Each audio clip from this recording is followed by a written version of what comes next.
Let's open the book on this.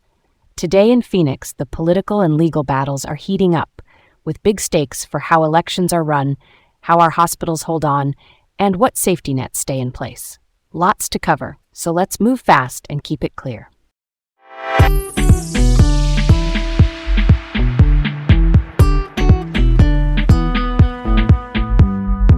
I'm Leah. And I'm Garrett. Welcome to Laid Back Local, the news of the day with Leah and Garrett in Phoenix. First up, Maricopa County's election turf war. The short version is this.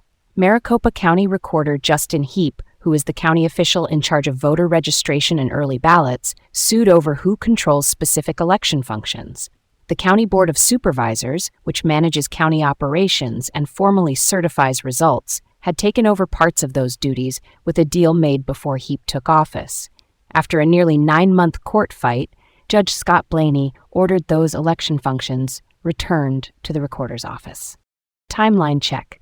The dispute kicked off in 2024.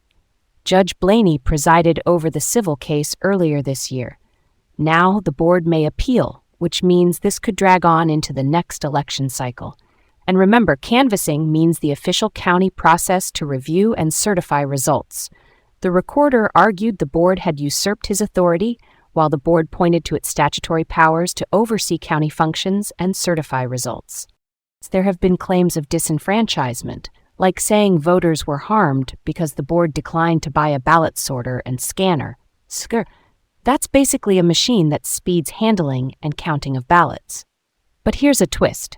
The newsroom VoteBeat, which specializes in election coverage, reviewed many of the accusations and found they lacked important context or solid evidence. Either way, the public nature of this feud is stoking fears about election malfeasance, which just means wrongdoing. Wow, that's a curveball. On one hand, the judge hands the keys back to the recorder. On the other, the board still has to certify the results. Feels like a split gear shift in the same car.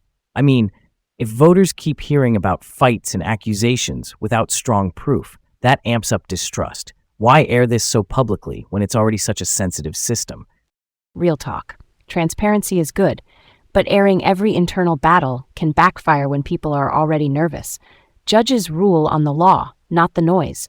So next steps likely hinge on whether the board appeals and how fast any changes get implemented before voting ramps up. All right, let's roll on. Next up, who really paid for Charlie Kirk's memorial at State Farm Stadium in Glendale. Kirk is the conservative activist who founded Turning Point USA, a political nonprofit. The stadium is publicly owned by the Arizona Sports and Tourism Authority, which means when you hold a massive event there, police, fire, and sanitation services get involved. Here's the money trail. Turning Point USA covered the event costs. Glendale billed for those municipal services and was later reimbursed about $493,000. That payment came through AZSD and the stadium operator, Legends Global. It was delayed, but it was paid. One caveat, high-profile attendees like President Donald Trump brought federal security costs into the mix, and those are the sorts of expenses taxpayers often end up carrying at the national level. And that's where perception gets sticky. Even if the city's bill is paid, people see police lines, traffic control, medics staged, and wonder if we're footing the bill. In this case, the city was reimbursed, but federal support like Secret Service protection and other security layers draw from public funds. It's a reminder that private events in public venues can blur those lines, even when the main invoice gets covered. Yeah, that checks out. Bottom line, Glendale's local costs were covered, but there may be national taxpayer costs tied to the security footprint. Not gonna lie, it's complicated, but important to track the receipts and the timing.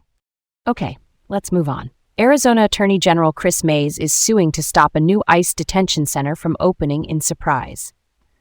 Quick definitions. The Attorney General is the state's top lawyer, ICE is Immigration and Customs Enforcement, and DHS, the Department of Homeland Security, oversees immigration enforcement. Mays' lawsuit argues DHS skipped required environmental reviews and that the location puts people at risk because it's near a chemical hazard zone. The plan is to convert a 418,000 square foot warehouse into a 542-bed facility. The suit also cites the Immigration and Nationality Act. And notably, this is Mays' 41st lawsuit against the Trump administration. The facility is slated to open in the fall unless the court blocks it. There's organized community opposition in Surprise, focused on safety and local impact. I'm all about that perspective that says safety first. If you're putting a detention center near a chemical hazard zone, that needs serious vetting. Environmental review is just a structured safety checklist. Skipping it is like driving off without tightening your lug nuts. Why not do the full review now, then decide? That's pretty basic due diligence, right? Exactly. The court will weigh whether DHS followed the rules and whether the risks rise to the level that justify an injunction, which just means a court order to pause the project. The clock's ticking toward fall, so any ruling will have to land fast to matter. Next up, Valley Hospitals under strain. A new report from Public Citizen, a nonprofit consumer advocacy group, says 6 Phoenix area hospitals are at risk because of roughly $900 billion in Medicaid cuts tied to the federal legislation nicknamed One Big Beautiful Bill. Medicaid is health coverage for low-income residents. CHIP helps cover kids. The report looked at Centers for Medicare and Medicaid Services data and found these hospitals were not profitable from 2022 through 2024 and rely heavily on Medicaid and CHIP. The facilities flagged include sites operated by Dignity Health and Valleywise Health, Abrazo Central Campus, Banner Goldfield Medical Center, and Honor Health. Potential fallout includes closures, staff layoffs, and reduced services. That could affect about 1.2 million Medicaid enrollees across Maricopa and Pinal counties. Some systems, like Banner and Honor Health, have said these cuts will be tough to absorb. That's at the heart of it. Emergency rooms can't just say, sorry, no funds today. Patients still show up. If reimbursement shrinks, hospitals either cut back or push the costs elsewhere. I'm curious why we keep hospital finances this razor thin when their core infrastructure, like roads or power.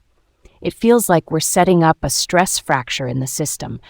Yeah, hospitals are safety nets as much as businesses. When policy shifts yank a big chunk of funding, something's got to give. That's a thread worth pulling on as budgets get hashed out this year. Last up, a tough one. The SAFE DVS Domestic Violence Hotline, which has served Maricopa County for 15 years, is set to go dark on May 15th. It's been managed by Solari, the local crisis and behavioral health nonprofit. The program cost about $600,000 a year and relied heavily on federal funding, mainly from the American Rescue Plan. That federal support ran out. Solari tried to bridge the gap temporarily, but it wasn't enough. The hotline stopped taking new clients on April 15th to clear a wait list that often hovered around 200 people. Providers like a New Leaf, which offers housing and crisis services, are scrambling to set up stopgaps. People are being directed to the state hotline and local shelters, but you lose the one-door approach that made SAFE DVS so effective at quickly matching survivors to safe shelter and support. Not gonna lie, that hits different. When 87% of Arizona's domestic violence work is federally funded, any shift in DC can pull the rug out. Why is something that essential built on short-term dollars? I mean, I get budgets are tight, but this is the definition of a core service. Local, county, city, philanthropy. Somebody's got to step up fast. Keeping it real, survivors need stable, confidential, always-on access. Every closed door creates risk. The immediate task is plugging the gap, then building a sustainable funding model that doesn't hinge on a single federal stream. And that's where we'll leave it for now. Thanks for tuning in to Laid Back Local, the news of the day with Leah and Garrett in Phoenix. Have a great day, and see you tomorrow.